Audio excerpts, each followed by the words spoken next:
మన చుట్టూ జరిగే అనేక సంఘటనల ఆధారంగా అనేక సినిమాలు వస్తూ ఉంటాయి. కొన్ని సినిమాలు చూస్తుంటే మన జీవితాలనే మనమే చూసుకుంటున్నట్లు ఉంటుంది.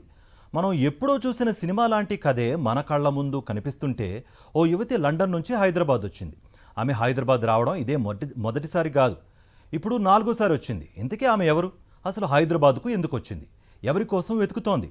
కళ్లను కన్నీటి పొర కప్పేసే ఆమె జీవిత కథ ఏంటి? వాచ్. 2016లో బాలీవుడ్లో లయన్ అనే సినిమాను నిర్మించారు. ఓ 5 ఏళ్ల పిల్లోడు ఇంటి నుంచి పారిపోయి ఎక్కడెక్కడో తిరిగి చివరికి ఆస్ట్రేలియాలోని ఒక జంటకు దత్తత వెళతాడు.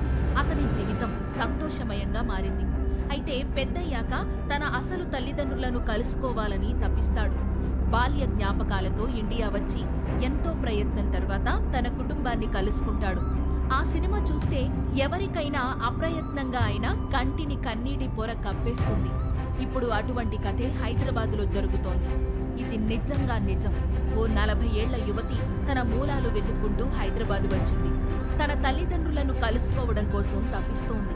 వారి గురించి ఎవరికైనా తెలిస్తే చెప్పమని కోరుతోంది. 1987 నాటి ఘటన. అప్పుడు సంధ్యారాణి 3 ఏళ్ల బాలిక. భార్య చనిపోయిందని చెప్పి ఆమె తండ్రి రాజ్ కుమార్ మరో పెళ్లి చేసుకున్నాడు. హైదరాబాద్లోని ఖైరతాబాద్లో ఉండే రామయ్య తన మరదలు అనసూయను రాజ్ కుమార్ కు ఇచ్చి పెళ్లి చేశాడు. రాజ్ కుమార్ సిటీలోనే ఒక బార్ అండ్ రెస్టారెంట్లో వెయిటర్ గా పనిచేసేవాడు. పెళ్లైన కొద్ది రోజులకే రాజ్ కుమార్ తన మొదటి భార్య కుమార్తె సంధ్యారాణిని రెండో భార్య దగ్గర వదిలేసి ఇంటి నుంచి వెళ్లిపోయాడు. రాజ్ కుమార్ కోసం వెతికి వేసారిన రామయ్య చివరికి అతని కుమార్తె సంధ్యను విజయనగర కాలనీలోని బాలికా నిలయం అనే అనాథాశ్రమంలో అప్పగించాడు. 1988లో అనాథాశ్రమంలో ఉంటున్న సంధ్యారాణి జీవితం మేలుమలుపు తిరిగింది. సంతానం లేని స్వీడన్ జంట హైదరాబాద్ వచ్చి సంధ్యను చట్టబద్ధంగా దత్తత తీసుకుని తమ దేశానికి తీసుకువెళ్లారు. తనది కాని దేశంలో దత్తత తీసుకున్న తల్లిదండ్రుల దగ్గర సంతోషంగా ఉన్న సంధ్యకు ఊహ తెలిసిన తరువాత తన అసలు తల్లిదండ్రులు ఇండియాలో ఉన్నారని తెలుసుకుంది. ఉన్నత చదువుల కోసం స్వీడన్ నుంచి ఇంగ్లాండ్ వెళ్లి సంధ్య ఓ ఫ్రెండ్ ద్వారా ఇండియాలోని తన పేరెంట్స్ గురించి ఆరా తీయడం ప్రారంభించింది. తన మూలాలు వెతుక్కుంటూ తొలిసారి 2009లో హైదరాబాద్ వచ్చింది. అలా వీలు కుదిరినప్పుడల్లా పలుసార్లు హైదరాబాద్ వచ్చి తన అసలు పేరెంట్స్ కోసం వాకబు చేస్తోంది. కానీ ఫలితం కనిపించలేదు. తన తల్లిదండ్రుల కోసం వెతుకుతున్న సంధ్యారాణి అన్వేషణలో ఈ ఏడాది ఒక ముందడుగు పడింది. అసలు తల్లిదండ్రులను కలవాలనుకునే దత్తత పిల్లలకు సాయం చేస్తున్న పూణేలోని అడాప్టీ కౌన్సిల్ గురించి తెలిసి ఆ సంస్థ డైరెక్టర్ అంజలి పవార్ ను కాంటాక్ట్ చేసింది. ఆమె సహాయం చేస్తానని చెప్పడంతో 4వసారి హైదరాబాద్కు వచ్చింది. ఎట్టకేలకు తన తండ్రికి సవతి తల్లితో వివాహం జరిపించిన రామయ్యను కలుసుకోగలిగింది.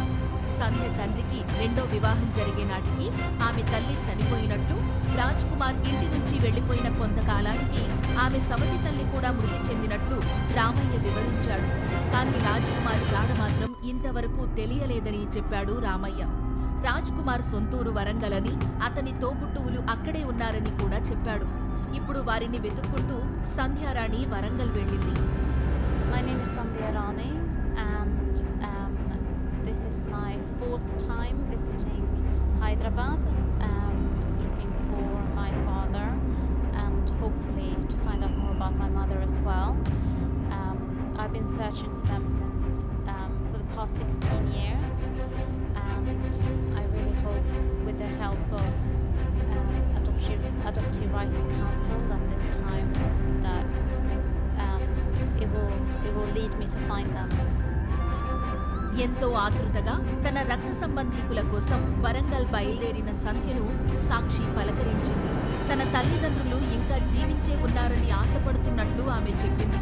తన కోసం తనను కన్నవారు ఎదురు చూస్తున్నారో లేదో నాకు తెలియదు.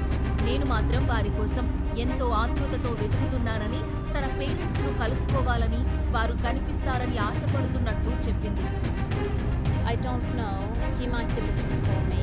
My mother might be looking for me. There might be other people that knew me and might be wondering what happened to me.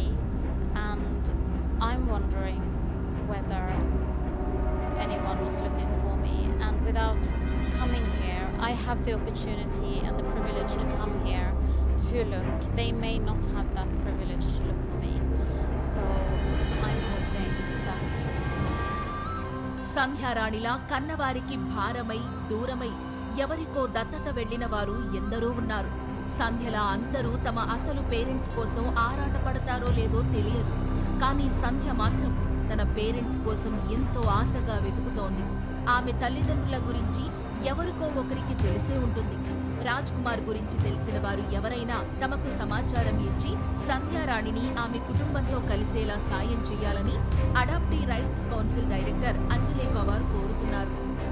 Somebody must be knowing Sandhya's mother or this be Rajkumar somewhere, because this was a person, living person. So we are appealing the people from Andhra, Telangana, that if anybody knows about this B. Rajkumar from Varangal, from Padmashali community, might be he said Padmashali community, but we don't know. So Sandhya is looking for her family, him or any other relatives, might be cousins, might be other side family, somebody must be there. So please come forward and help her to reunite with her Indian family.